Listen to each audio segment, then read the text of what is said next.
at the store when you go buy something, like at the what am I thinking of, like Macy's or Dillard's or something like that. After you scan your credit card, they have these little pads that sit there. Right. Rory and I don't go into Macy's or Dillard's.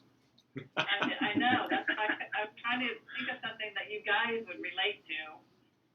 But Home Depot. yeah, I was stumbling around. So with that, I'll turn it over to John, and John will walk us through the process.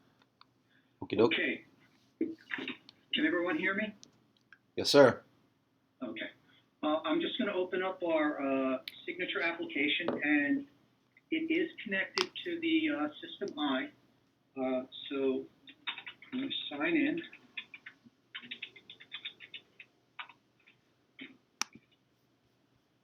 All right, now I'm just going to run to a test database.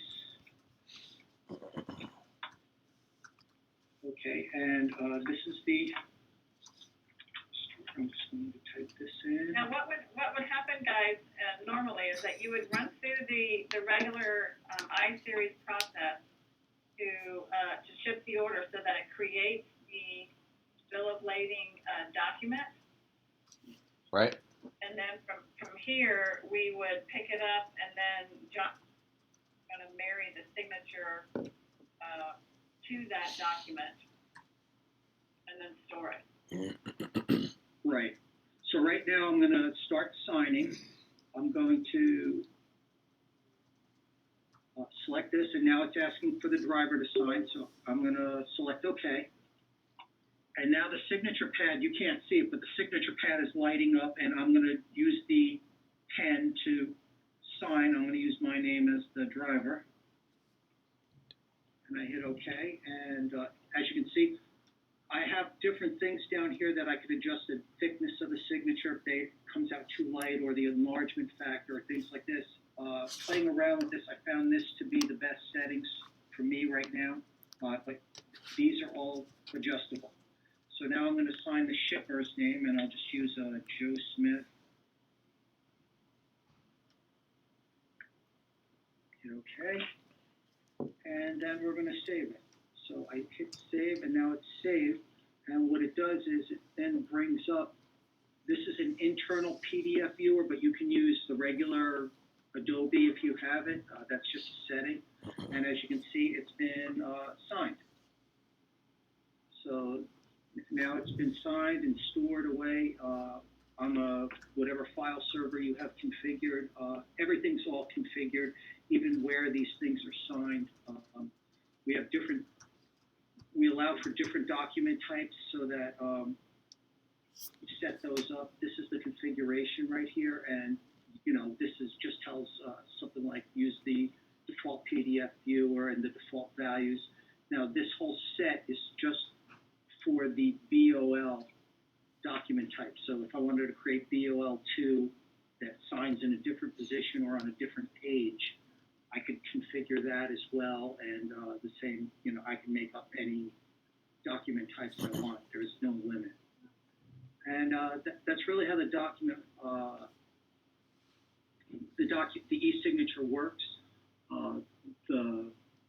We're going to tie it a little bit more tightly into the I-Series so that it does get the document IDs and everything directly from the I-Series. We don't have that coded in just yet. Couple questions. Okay. Couple questions, John. Sure. You say that the signature will be stored on the server, whatever server you have configured. Is the I-Series one of the options for the server? You can use the what do they call it, IFS system, and use the iDrive. Right. To store the documents. Absolutely. In fact, you could run this off of the System I. It runs a little bit slower because if you leave the Java runtime on the I, it has to take time to get back to your machine.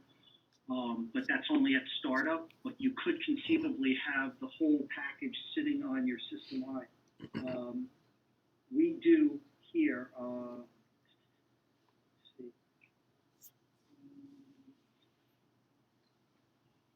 see. Polaris is our System I, and if you look here, this is the IFS system, and right here I have the entire application, and it's sitting on my eye right now.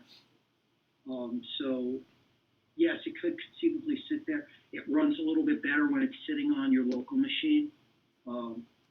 Just at startup though, once everything's started, you can put it, anywhere you want. But you could configure this to have the output folder go onto your iDrive very, very easily. Okay. I noticed that you had the both signatures stored as an individual signature / JPEG, and then a third document. So does it store the signature separately and the signed overlaid document as a whole, as well? Yes, it only saves the signatures temporarily so that it can put them in the document. All right. If I were going to sign another document, you'd see, and there were two different names, you'd see only those two signatures in the output directory. Okay.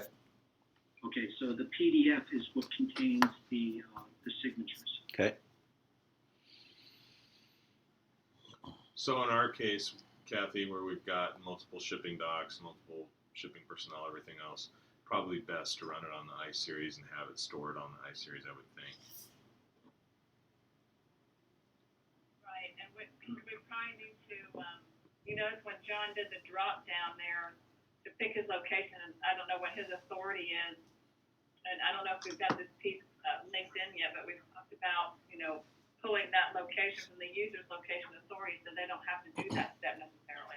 Right, I just grabbed all locations just to show that I could access the iSeries. This was just a proof that I was accessing the iSeries. What kind of physical hardware are we dealing with? I'm running this off of a laptop. It's nothing fancy, to be honest with you. Small 32-bit laptop. No, I mean the actual signature pad. Oh, it's called an ePad Ink signature pad. It runs through a USB port. It does need a driver, so it will only run on whatever laptops or whatever machines you have the software driver installed on. You don't need a separate processor, laptop, or etc. on the loading dock. Is this pad talking to the access point, which is talking to the server? Yeah, you don't need a separate. No, you don't need a separate anything. This could be if you have a laptop on your dock. That's fine. Just install the signature pad driver, and you can go. Okay, I'm confused. And Roy just stepped out, unfortunately, who's the hardware guy. The signature pad. What is it? Yeah. What is it communicating with electronically? Is it communicating with the laptop or the access wireless point? No, it's plugged right into the laptop. Oh, okay. Roy, I don't know if you knew that or What? that the signature pad is physically tethered to the laptop, or It would be plugged into Okay. a shipping dock. Just computer. be sitting plugged up into there. a net. Yeah. How would you do it when you have multiple people shipping down there? Boy, that's a good question. You can't have does the Yeah. technology not exist to have an untethered signature pad? Probably not. I'm way over my head. I don't know. That'd be like an untethered scanner.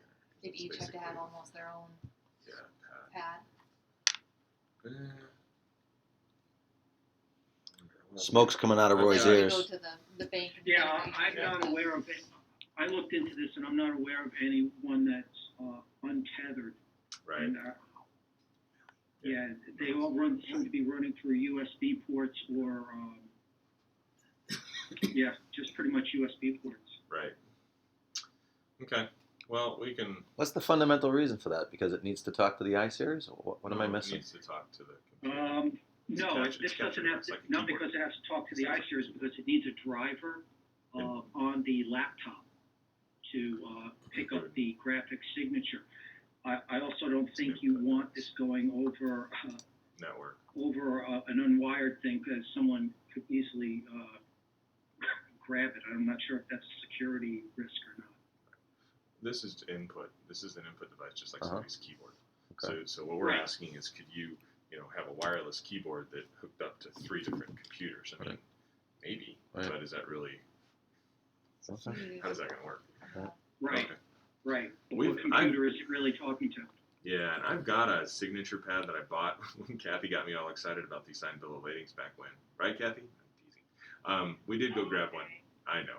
We do have one, but I don't know it's the e-pad. So if you could send us the information model, I guess we wrote it We down. got an Sure. the website.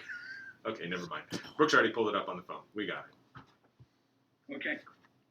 Have you tested any other ones? Should any other ones work, or just that specific one? Or is there something? The ePad ink one is the one. Is it ink or link? I'm sure different models of ePads would work, but we've only tried it with this particular brand because it requires a driver. So we coded to the driver. Coded to the driver. Okay. Right. Is it ePad ink or link? No, ink. ePad-ink.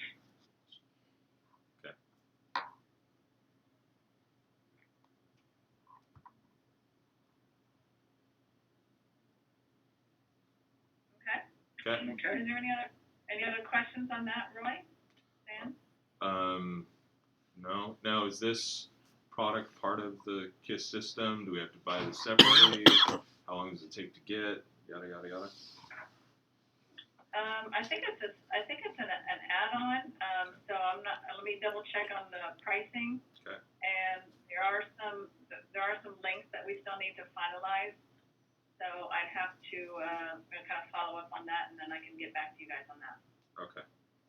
Is there a difference between the different ePads? Also, I've got a BP 9805. Is that the one you're using? Or would any of the ePad inks work? I'll have to double check. I'll go out to the website and take a look. Okay. Okay. So when you print out the bill of lading from N2N, it'll now have the signature already on it. Let's make sure. They showed it to us, but Brooke's question is, when we go to print the bill of lading out of the N2N system, it would have these signatures on it. Absolutely. Okay. Yes. Capture electronic. Okay. So I think we've crashed enough about that one then. Okay. No more. Kathy, you want to be presenter? Yeah. Let me change it over. Okay. Thanks, John. Okay. Bye, everyone. Bye. Thanks, John. Bye-bye. Okay. Let me make sure I'm in the right spot. And just one other follow-up real quick, Kathy. I'm assuming that no one's using it since it isn't all the way completed yet. That's correct. That's correct. They're We trying started down the path to work with one of our clients, and they put the project on hold. So since it wasn't an active, use, we kind of put it on hold for the time. Okay.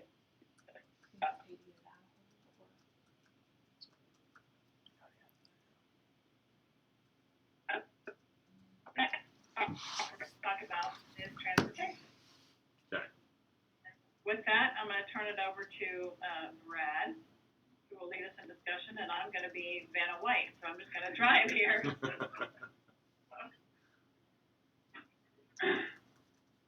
We're on the order processing screen, and we're going to talk about transportation. Option 4 is transportation processing. Turn that out. And on this screen shows a lot of the transportation options and some things that aren't really transportation, but are useful to people who are dealing with transportation. Let's start with F11, which is just your normal order processing. That'll take us into, let's get on the order header. If I can describe key fields to you. Main field would be the transportation, SC, P, or B. S and C are transportation type orders, sales agent, sales office, and company control. Versus P and B are packing house and buyer's truck. To use our transportation system, you need to use the S and the C for the types of orders where you want to keep track of the payables to the vendors and the carriers, and that kind of thing. The other two would be where the buyers are taking care of getting the product. And you're not really concerned about the carrier or paying the carrier. Okay? Price method is another important deal for transportation processing. When you use FOB, then you'll be adding a Z code for freight onto the order. We typically have a Z code that incorporates the ship via. You don't have to do it that way. We have two clients that just have a freight code for all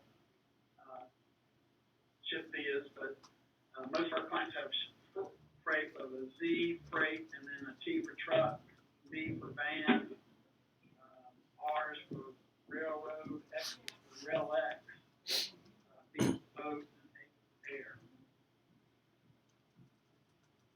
Rail X is just kind of a cross between railroad and van. I think vans are normally piggybacked onto the rails also. Rail X is a specific company that does that, and it's such its own thing that we made an actual ship via just for Rail X. The special sales handling is a field that has several values, pricing hold, and there's also a transportation hold. If you're using transportation, your orders will go on transportation hold until they are all the way set through the transportation system, which means you have freight receivable and payable on each product line. You have a carrier that's set to pick up the order, and you also officially release the order for invoicing.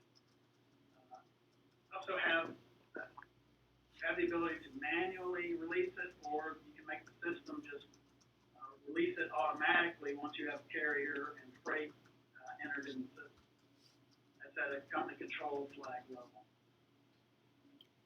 There's also a second company control switch that's kind of important. There's one that says whenever you put freight receivable on the order, you can automatically generate an equal freight payable for the order.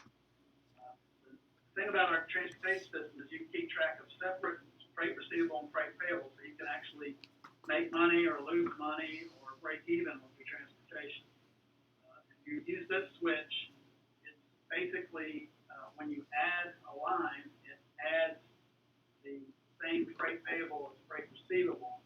So that would be useful if most of the time you expect to break even, or for some people just so it doesn't misstate their liability. If you waited for the freight payable to be manually put on the order, it may be several days later sometime. And the freight receivable gets there as soon as you put it in. So it's good to have an offsetting freight payable as kind of a placeholder until you put the official freight payable in. I was going to go into your company control. This flag you're talking about, is that the flag, Brad? Correct. Yeah. So right now, Schlein Special Marketing does have it set to a yes. That means if you've got a transportation type order, anytime you put freight receivable in order processing, it generates an equal freight payable in the background, so that your liabilities are not misstated a lot. It would not necessarily exactly what you're going to pay the carrier, but it gives you a good estimate. And that's those guys. The other flag was in here somewhere.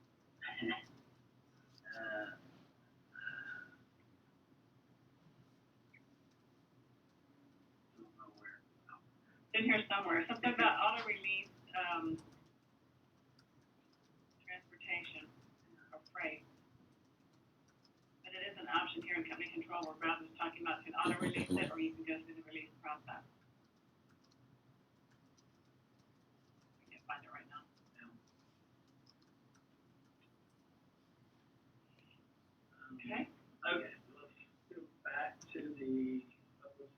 three out of this order. Okay, I made it a delivered so we can pick on this order. Go back? So, many of these function keys take you to the same screen, but just for the difference is what orders it displays for you. There's different statuses as the order makes its way through transportation. It starts off an F6 for dispatching. That means you've got an order that needs carriers. And if you F11, you can go through the different stages. F11 is freight allocation. These are orders that have carriers but have not put freight receivable or freight payable in them. If you F11 again, this is the release freight screen, and these guys are all set and ready to be invoiced, ready to be picked up by your carrier, and ready to be shipped. And maybe some of them are shipped. F11 is orders need reallocation. Once you put your transportation on an order, it automatically takes care of any changes that you make if it can figure out what the change should be. But sometimes you make such a big change to an order, it says, we better make sure that this is okay, and force you back to these transportation screens to reallocate the freight. An example of that would be like if you add or take away a location on the order. That typically means an extra stop for a carrier or different mileage for a carrier, and so he wants you need to review it, make sure that the rate looks proper. Full shipment is another feature we have where you can combine orders. So when you make a change to add or subtract an order to a full shipment, that's a significant enough change that it says you need to reallocate. Make sure that the freight looks okay on that. So Brad, Yeah. there's a predetermined set of rules, if you will, that say when to put it back into the status that says it have to be reallocated. Right. Those are the two main ones that I can remember off the top of my head. Okay. Normally, if you've spread if you've set a fixed amount for freight and you change quantities on the orders, then all it's going to do is respread that fixed amount over the existing line. Or if you said for every item on this order, I'm going to charge a rate of $250 or pay a rate of $250, and when they change the quantity on that, it says okay, it's still $250. So there are certain changes like that do not require reallocation. Right. Now, you can always go back in and change it, but it would not show up on the screen saying that we think you need to change it. Got it. And F11 is the last stage. That's orders that have been released and gone through freight payable and through our payables processing system and are approved for payment to the vendor.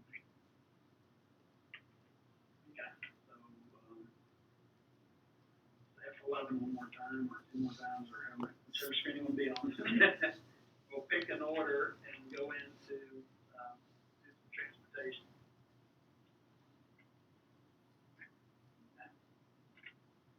And there's basically two screens. All of those statuses that we cycled through were different functions on the screen that we just came from. And all of them take you, if you select one of the orders on those screens, takes you to this transportation header. There's a transportation header and a transportation detail. On the header, you have the ability to put in special instructions. This is where you put the carrier, which is a key field.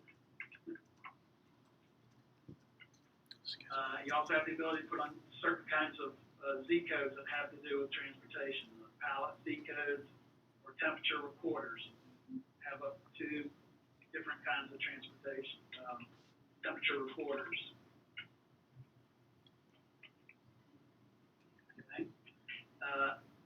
F15, there's an F13, 14, and 15 that all take you to the detail screen. Most people just use the F15 that shows all the lines individually. You can combine them by pack code, for example, from those keys. Spread it by, if you're going to charge a certain rate for one pack and another rate for a different pack. So I hit F13, and that's what it shows, and then I'm going to hit F14, and that's what it shows. Right. Combines by variety pack. Yeah, then I'm going to hit F15, and you see everything. Right. So when you're doing your transportation, what we normally do is up at the top, we spread both the receivable and the payable. You can do it either by amount or by rate. And you tell it which type, how to spread it. The types are listed 1 through 9. You can put a rate. What Kathy just selected was a rate per invoice quantity. And for the payable, she's going to do an amount, and that's going to be spread over the 3 lines by invoice quantity. So she could have done it by invoice quantity, or by standard quantity, or by hundredweight. See the little type up here? Here's your little legend with these type codes are. Okay, so I hit enter. And when she does that, what she did at the top disappears, and it shows up down at the bottom. And it gives her the ability to override any individual line if she wants to, or see what she's done. Right.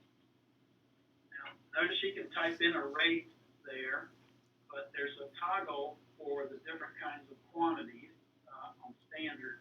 F1, right now she's looking at raw. If you hit F1, she's looking at standard quantity. Now notice the rate line under the rate field has disappeared. That's because it doesn't want to mislead you that quantity times that rate is going to be that amount. Hit F1 again, you see the hundredweight in the column, and the rate still is not an enterable field now.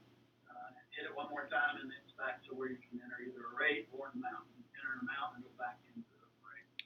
What is a hundredweight? I'm sorry, what? What, a hundredweight? Hundredweight, yeah. What's that? I don't understand. The weight divided by 100. Oh, okay. So for each 100 pound. Apparently a standard transportation term. Okay.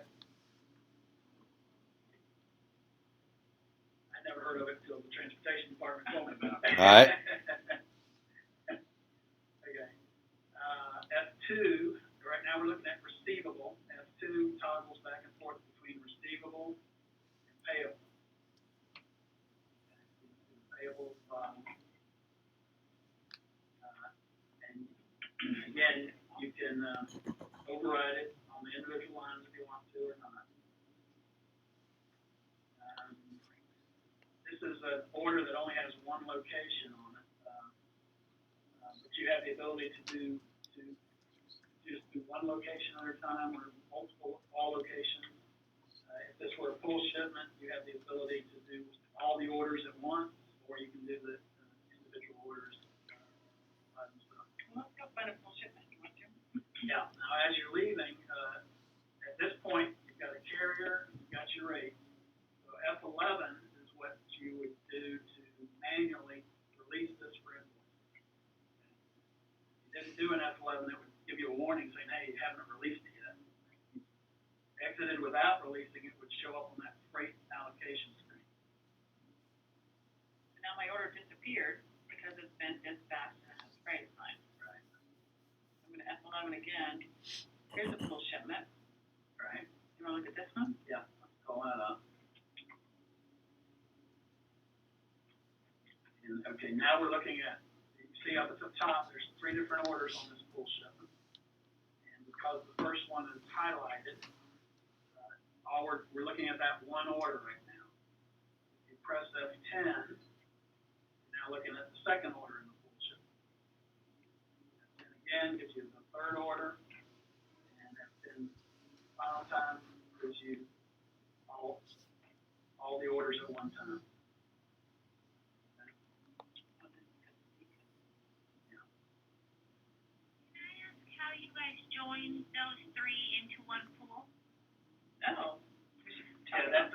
options that we're gonna take here shortly. Oh, okay. Okay. Why don't we F11 off the screen and I'll show you, but, let's go ahead and put that on there. There's one more screen I want to show coming out of a full shipment, so go ahead and put that on. I don't know what's going on with that one.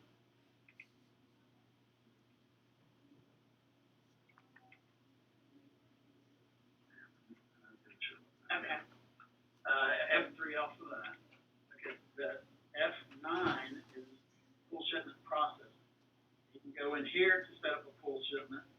You also have the ability in order processing itself on the header screen. There's a function key, I can't remember which one it is, but it allows you to add a particular order to a full shipment, and it'll basically bring you to this exact same screen, but it knows that you're talking about a certain pool, and it lets you choose a pool or add a new pool.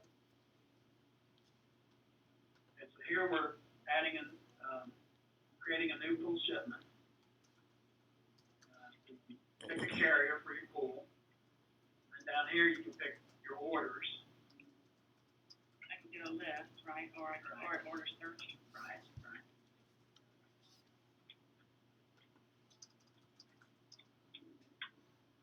Can I pick multiple at the same time, or I have to do one at a time? You have to do one at a time.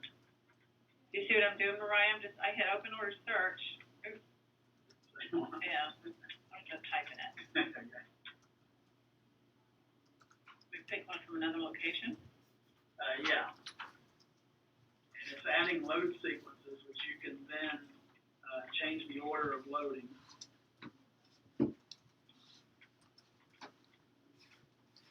Okay. So you've got load sequences and you've got drop sequences.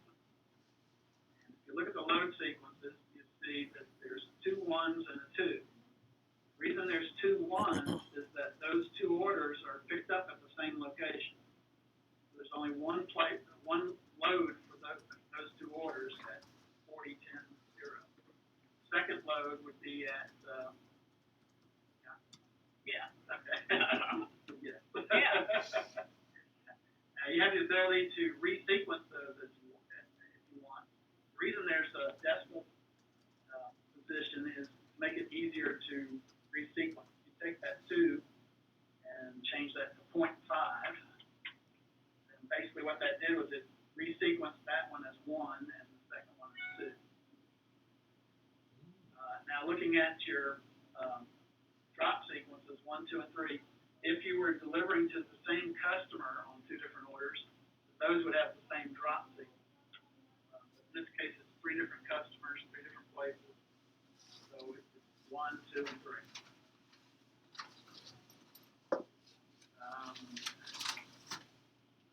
There is an instruction field that allows you to tell it nose, middle, or tail. The IN column. Oh, right here. Putting in text, and maybe it'll tell us. Yeah, right Yeah, here. there you go. Okay. So you got an N for nose, M for middle, T for tail. Those are instructions so that it's new when it's going to drop. What you basically want to put the stuff that drops last into the nose, and the thing that's going to drop first into the tail. So that, you need to manually do that, but it gives you the ability to generate those instructions on the carrier dispatch. Do those instructions print on some sort of order confirmation, or where do Yeah, you there's a see carrier those instructions? dispatch as you're leaving the full shipment out of transportation after you've got it all the rates done, and the carrier done, and you've released it. Then you see a prompt screen that allows you to either print it, fax it, or send an EDI load tender to the carrier. And it tells you all these has instructions for all the load sequences and the drop sequences. It gives you the ability to put in all kinds of instructions. Brad, I noticed that there's a little message down there that says has mixed price methods on this pool. Yeah.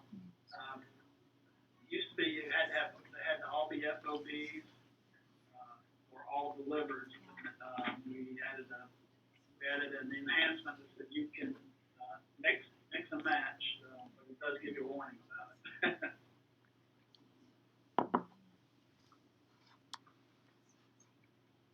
Any questions on the full shipment?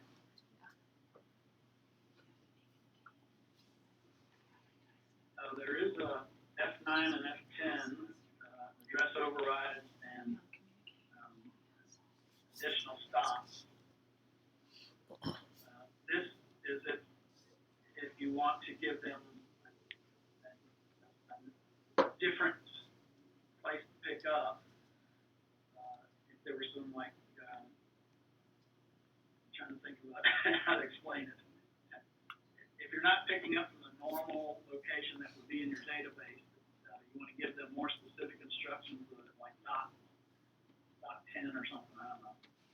Well, like let's say we had a I'm fire. mute. Override the address so that when they print out the dispatch, it gives them more specific instructions. So let's say we had a fire at Apple House and we had to move our product to BB. We could do that. Yeah, something like that. That sounds like a hypothetical. Yeah, hypothetical. You started moving product. That's the address override. That's an override on an existing stop that already exists. You can, and they add stops. You can actually add different stops. That was added because one of our clients wanted to sell product or ship product that they had nothing to do with, that they picked up at a farm at the packing house, that they were making pickups and delivered to a customer and basically just charged for freight. It gives you the ability to do that. Okay? Okay. Yeah, that's free.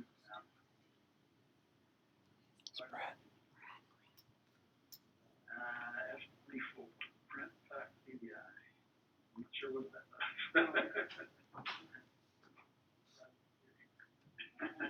Yeah, I see EDI on there. This must be where you do the advanced ship notice, right? Go ahead and hit F20. They have load Okay, tenders this to the is the actual screen. I didn't realize to the you could carrier. get to it from here. As you're leaving the transportation detail screen, if you've released the full shipment, this is the screen that comes up. That's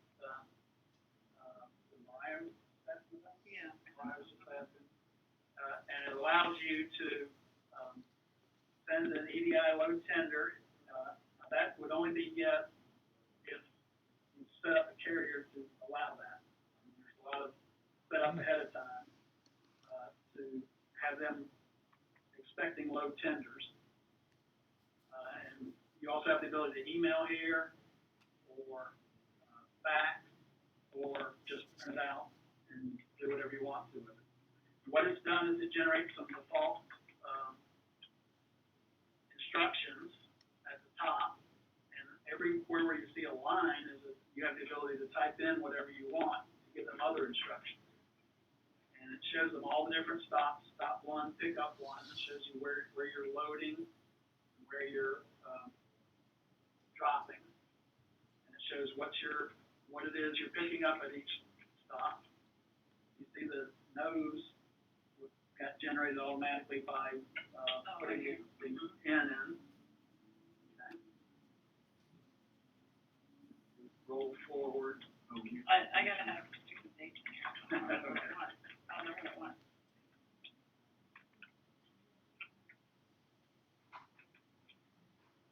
There we go. Okay. I'm happy now. Yeah.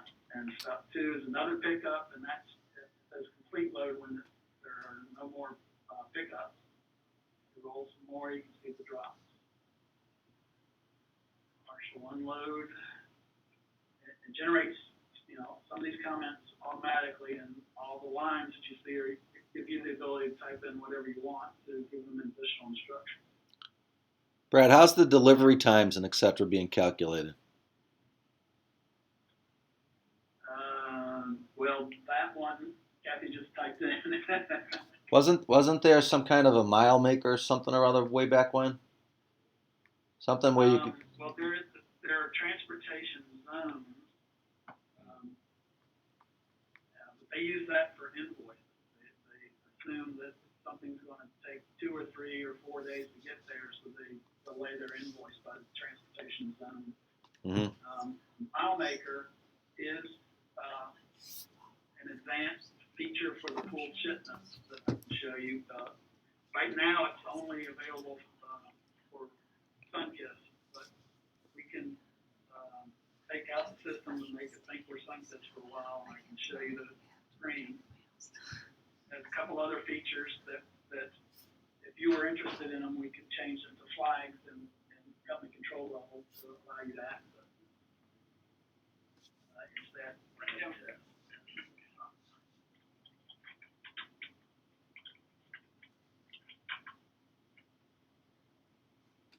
Number 4 and F9 again for full shipment, and you get a different looking screen, which has many different options. If you go in, well, actually, before we go anywhere, you see in the middle there's a total miles, remaining miles, and empty. Now, there is a package called MileMaker, which you would have to buy separately from a different vendor, and if you have that, then total miles would tell you what the mileage is from the first load to the last drop. And the remaining miles is the second column here, and it would tell you based on if it was halfway through it, it would tell you how many miles you had left to go. And if it was totally, if it was already at its destination, then there's actually an empty date that will show up in that column. So that you've got something that's empty that you want to reallocate somewhere else. How is it tracking? Yeah, and wasn't there some kind of an interface where the truck would actually ping a satellite or something, and somebody at customer service could look at that load and say, well, it's in St. Louis now, it'll be there tomorrow morning, or something along those lines. Right. There's a package called Steel Roads, which is railroad package. I believe if you want to use that, you just need to get one of railroad to sponsor you. I think it's free. And that's kind of a neat system where as the train is running down the track, there's little sensors along the track, and as your van goes by, it records, and you're in Wichita. And that sends you an EDI transmission, which you pick up, and then you would show up if you do a number 7 to display passing. You won't have any passings, but here it would show all the different passings. You can see it's in Wichita, it's in Kansas City, it's in wherever else near that. What happened after that? I don't know that part of the country. But it shows you each spot, and the last spot, it knows how many miles you have left to go. So you have the pool mileage at the top, would be the total pool's mileage. You get that from MileMaker, the start to the end. And the miles to go would be the last passing that it recorded, and how much further you have to go. That currently doesn't work with trucking. It actually does. There's a carrier passing that there's a couple. FRB 855, which is our data monitor, that runs in the background to do your audits, and your load sheets, and everything. There's a load tender data monitor, which keeps track of your orders that you're ready for a carrier to pick up. There's also a carrier passing monitor and a steel roads monitor. How does the I understand that you on the railroad that it's passing over some bridge or whatever, and it pings that it's passed. How does the truck know? Right. How does the system know where the truck is? Is everybody carrying around some kind of a GPS or something? I'm not real sure about that. Somehow or another, the trucker tells you through a carrier passing EDI transmission, 214 EDI, which is is the EDI transmission. They tell you where it is. You can Well, carriers require know where them the trucks to are. send Yeah, it it's- overnight. Maybe they do it automatically when they reach a certain point. Yeah. I'm not sure. It's probably I'm in speculation at my point, but the driver's calling in, he's telling his dispatcher where he's at, and they're sending an aggregate amount of data back to, Gebers or whatever. Okay, Maybe when they stop for a certain amount of time, they're required to quickly fill something out. Okay. Where it is or something, I'm not sure. okay, This gives you the ability to see those passings and see the progress of your load, know where it is and how many miles left to go. okay.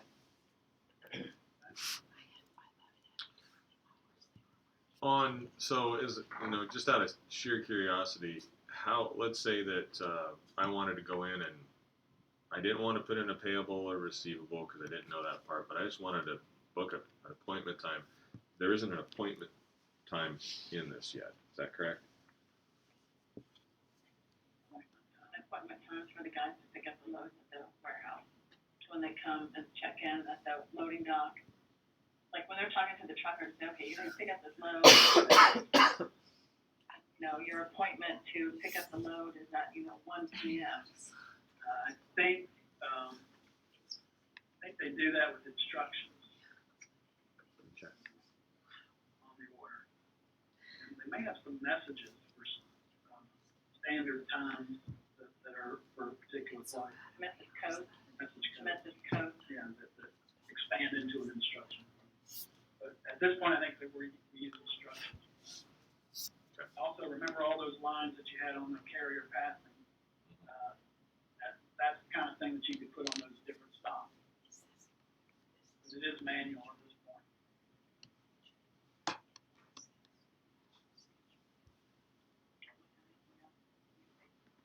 Can I ask one more quick question on the full shipment? yes, ma'am. So, I know we do a lot of this payable, receivable, price difference, piece now. But I know we have an issue sometimes when multiple orders do ride on the same truck and, splitting the bill out equally and whatnot.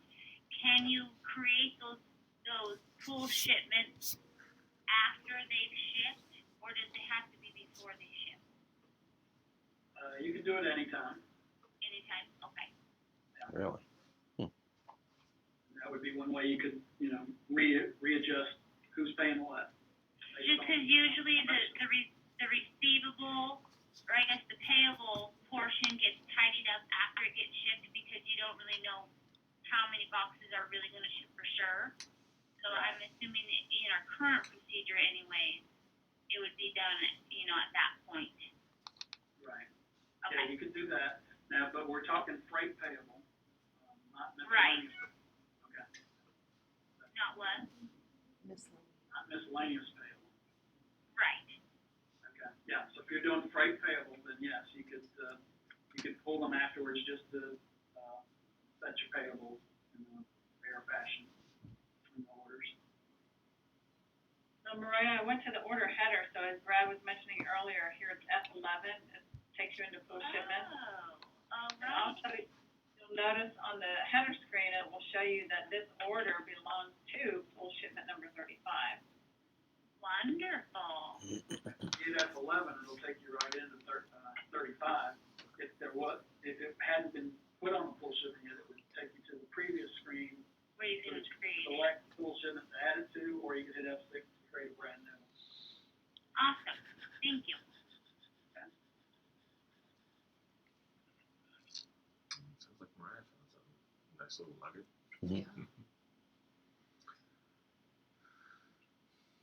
What else, Brad? That's about it. On the order processing. Can we go back? Hey, Brad. Yeah. You mentioned that the system can automatically release an order for invoicing, based on X criteria. But where does that happen, or how does that happen? During nightly processing or something? You're breaking up, You're Dan. kind of garbled. I couldn't quite tell what you're saying. You had mentioned earlier that the system will automatically release an order that's satisfied the allocation process, where and how does it get automatically released? As you're exiting order processing, it's always trying to decide if they're on transportation hold or not. Okay. As soon as it decides it doesn't need to be on transportation hold, if you're on auto release, it'll automatically release. Got it.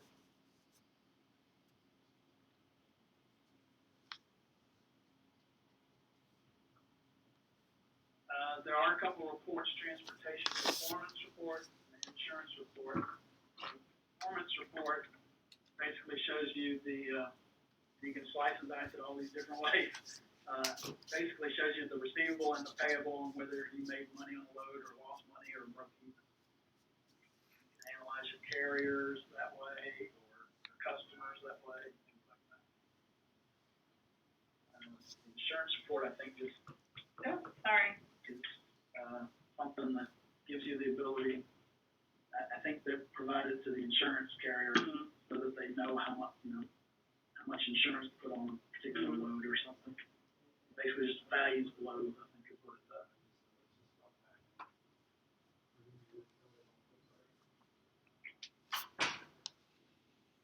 And that's a basic overview of transportation. Unless you have other questions. Well, we had some eye-opening experiences here, I'm sure.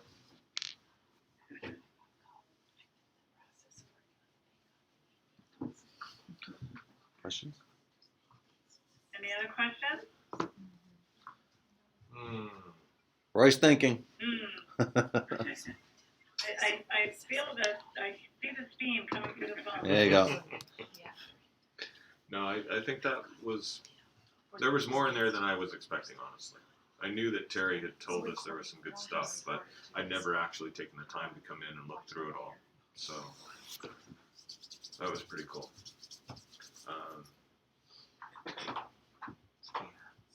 No, I don't have any questions at this point, really, other than. Good deal. All right. Well, thanks, guys. Thank you. We'll talk to you tomorrow. Alrighty. All right, thanks. Bye. Bye-bye. Well, I thought that was very interesting.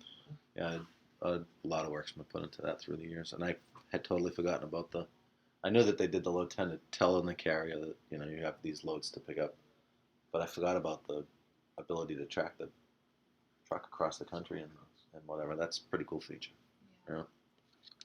Yeah, the only, again, unfortunately, the only little piece that's missing is Truck scheduling. truck schedule, setting the time when the truck is released. I hear you.